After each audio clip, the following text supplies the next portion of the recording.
በስመ አብ ወወልድ ወመንፈስ ቅዱስ አሐዱ አምላክ አሜን። ውድ ክርስቲያን፣ ውድ የእግዚአብሔር ቤተሰቦች እንደምን ቆያችሁ? እኔ እግዚአብሔር ይመስገን ሰላም ነኝ። ሰላም እግዚአብሔር ከእናንተ ጋር ይሁን። ስሜ መምህር ሰሎሞን ንጉሱ ይባላል። በዚህ ፕላትፎርም በዩቲዩብ ፕላትፎርም የመጣሁበት ምክንያት አንደኛ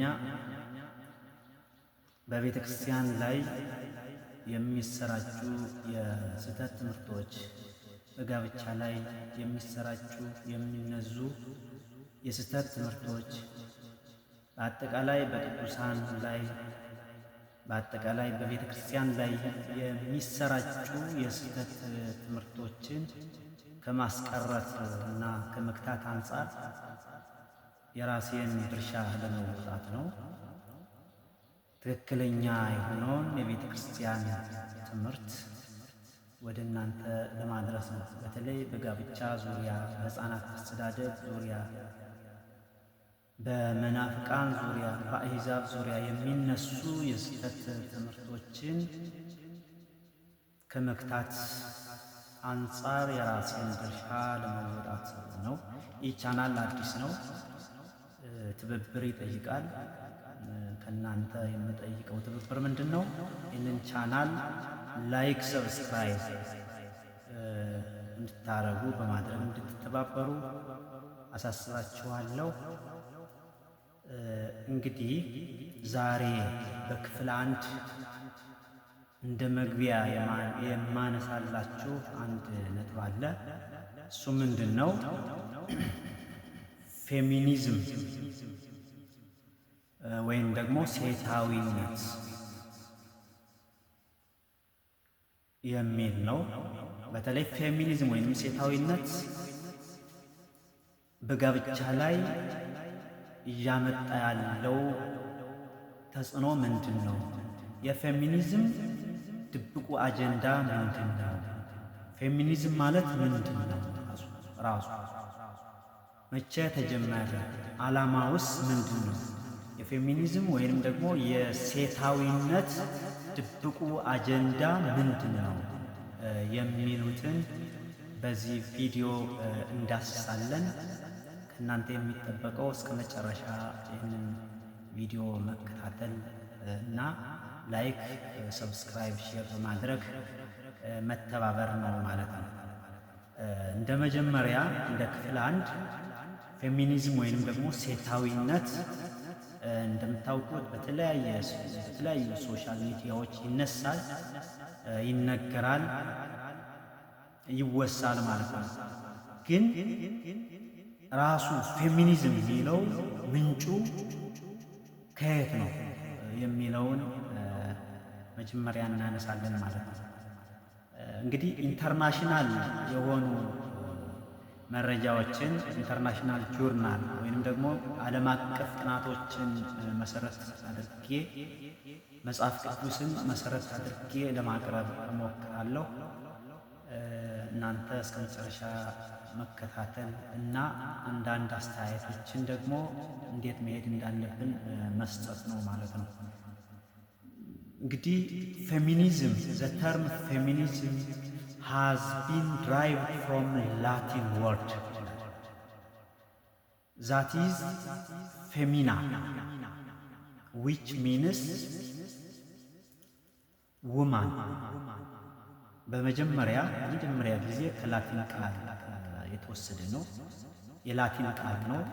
ፌሚኒዝም የሚለው ከምን የተወሰደ ነው? ፌሚና ከሚለው ከላቲን ወርድ ቃል የተወሰደ ነው ማለት ነው። ያም ማለት ምን ማለት ነው? ውማን ሴት ማለት ይላል። It was first used with regard to the issues of women's equality and rights። በመጀመሪያ የተጀመረው የሴቶችን እኩልነት እናረጋግጣለን፣ የሴቶችን መብቶች እናስከብራለን በማለት የተጀመረ ነው ማለት ነው። ይህኛው አንዱ ዴፊኒሽን ወይም ደግሞ ትርጉም ነው። በሁለተኛ ደረጃ ደግሞ ኦክስፎርድ እንግሊሽ ዲክሽነሪ እንዲህ በማለት ይገልጸዋል። defines the Oxford English Dictionary defines feminism as a state of being feminine or womanly። ስለዚህ ፌሚኒዝም ማለት በእንግሊሽ በኦክስፎርድ እንግሊሽ ዲክሽነሪ መሰረት ፌሚኒዝም ማለት ሴት መሆን ሴታዊነት ማለት ነው ይለናል ማለት ነው። ዓላማው ምንድን ነው? ዓላማው ምንድን ነው? ድብቁ አጀንዳስ ምንድን ነው? በሴቶች ዙሪያ መጽሐፍ ቅዱስስ ምን ይለናል? የሚሉትን ሀሳቦችን እናነሳለን ማለት ነው። እንግዲህ መጽሐፍ ቅዱስ ኦሪት ዘፍጥረት ምዕራፍ 2 ቁጥር 18 ላይ ስናይ ኢኮነ ሰናየ ለእጓለ እመሕያው ለሰብ ይንበር ባሕቲቶ አላ ንግበር ሎቱ ቢጸው ዘተረድኦ ዘይረድኦ። ለሰው ብቻውን ይኖር ዘንድ መልካም አይደለም፣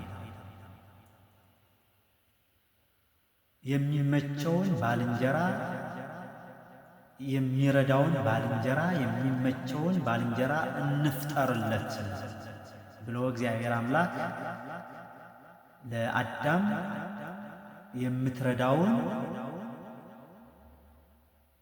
የምትረዳውን ባልንጀራውን ሔዋንን እንደፈጠረለት ይነገራል ማለት ነው፣ ተነግሯል ማለት ነው። በመጽሐፍ ቅዱስ ምዕራፍ ኦሪት ዘፍጥረት ምዕራፍ 2 ቁጥር 18 ላይ የሚመቸውን ባልንጀራ እንፍጠርለት ብሎ እግዚአብሔር አምላክ ለአዳም ሔዋንን ከጎድኑ ከአጥንቱ አንስቶ እንደ ፈጠረለት ይነገራል ማለት ነው። ወደዚህ ስንመጣ ደግሞ ወደ ፌሚኒዝም ስንመጣ ምንድነው እያለን ያለው? in order to explore their own unique identity women have to define themselves against men። ሴቶች የራሳቸውን ክብር ለማስጠበቅ ማንነታቸውን ለማረጋገጥ ክብራቸውን ለማስጠበቅ ከወንዶች በተቃራኒ መቆም አለባቸው፣ ከወንዶች ጋር መዋጋት አለባቸው ነው እያልን ያለ። ስለዚህ እግዚአብሔር አምላክ ሴትን ሲፈጥር ረዳት አድርጎ ምታግዝ ምታረጋጋ አድርጎ ነው የፈጠረልን ሴትን ለወንዶች ማለት ነው። ይህኛው ፌሚኒዝም ደግሞ ምንድን ነው እያልን ያለው? ወንዶች የሴቶች ጠላት ናቸው፣ በተቃራኒ መቆም አለብን ነው እያልን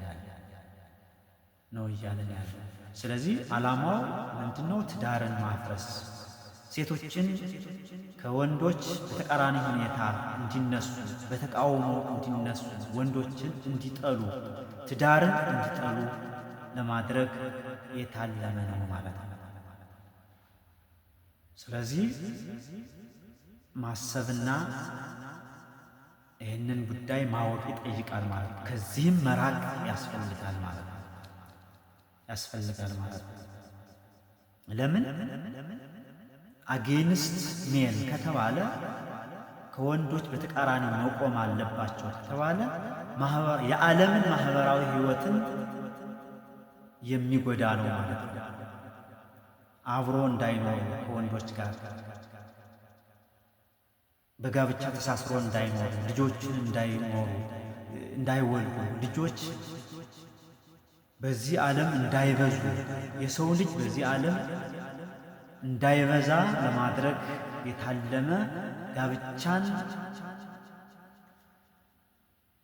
ጠልቶ የተነሳ ወይንም ደግሞ ወንዶች ከሴቶች ጋር ጦርነት፣ ሴቶች ከወንዶች ጋር ጦርነት እንዲያደርጉ ታልሞ የተነሳ ነው ማለት ነው። ስለዚህ ከዚህ መራቅ ያስፈልጋል። ከዚህ መጠንቀቅ ያስፈልጋል። ከዚህ አደገኛ ሕይወት ራሳችንን መጠበቅ ያስፈልጋል ለማለት ነው።